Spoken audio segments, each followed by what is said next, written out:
میں پوچھ لیتی ہوں صاحب، آپ نے اپنے دونوں طرف سے باتیں سنی ہیں کہ دونوں جماعتیں یہ کہہ رہی ہیں کہ آپ کو اس معاہدے کا ہی نہیں پتا جو کہ طے پا گیا ہے، جس کے تحت مظاہرین چلے گئے ہیں، جس کے تحت ان کے کارکن رہا ہو رہے ہیں، اور آج فواد چوہدری صاحب نے آن دا ریکارڈ کہا کہ کابینہ کو بھی ابھی تک نہیں معلوم، تو پھر ہم کیا سمجھے سر، کون حکومت چلا رہا ہے؟ آسم، پہلی بات جو ہے عبد القادر پٹیل اپنا مندو خیل صاحب جو ہے وہ جذبات میں کچھ آگے چلے جاتے ہیں، بیچارہ اپنے آپ کو کہتے کہتے دوسروں کو کہنا شروع کر دیتا ہے، کیونکہ خود جو بندہ بیچارہ ہو تو دوسرے بھی بیچارے لگتے ہیں، تو اللہ تعالیٰ ان کو ہدایت دے۔ دوسری بات یہ ہے کہ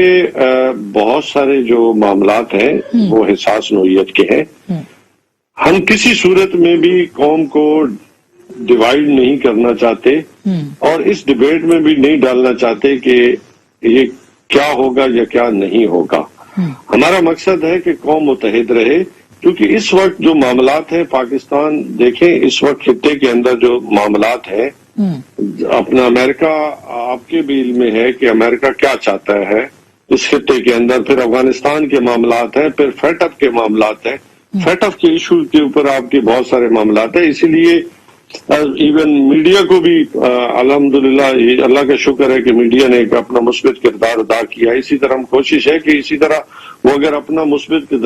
کردار ادا کرتا رہا تو یقیناً ایک جو ہمارے جو اندرونی مسائل ہیں ہم انہیں حل کرنے میں کامیاب ہو جائیں گے۔ ہمارا مقصد ہے کہ پاکستان بالکل صحیح ہے، بالکل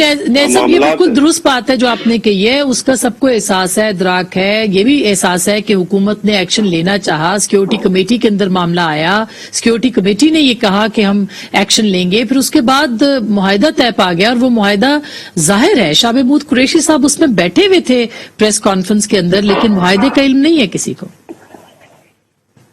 دیکھیں، اگر اس بات پہ چلے جائیں، بہت سارے میں نے اپوزیشن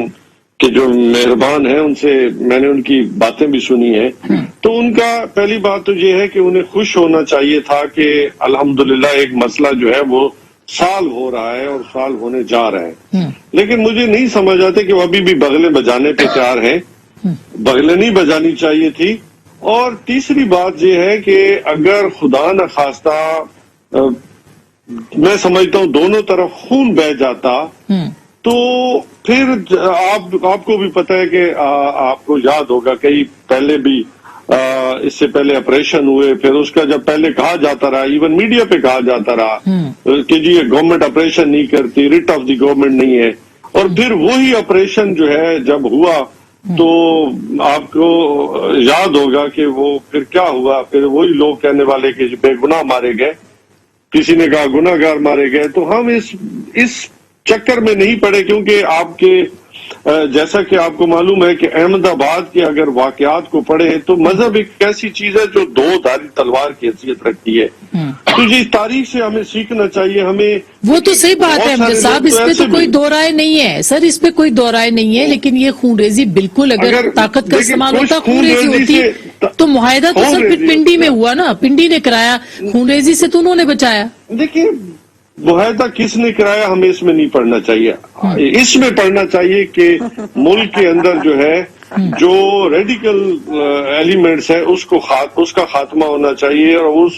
اس کے نتیجے میں اگر ملک کے اندر ایک امن آتا ہے، وہ لوگ جو قومی دھارے میں آتے ہیں تو میں سمجھتا ہوں بہتر ہے،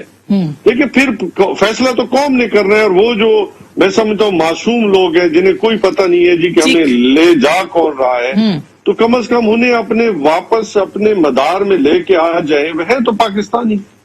ہاں کچھ اس میں مطلب اس لیے ہر ایک چیز کو بڑی احتیاط کے ساتھ دیکھا جا رہا ہے کہ کون کتنا ذمہ دار ہے، اس کی ذمہ داری کے حساب سے بالکل صحیح ہے، جو ہے بالکل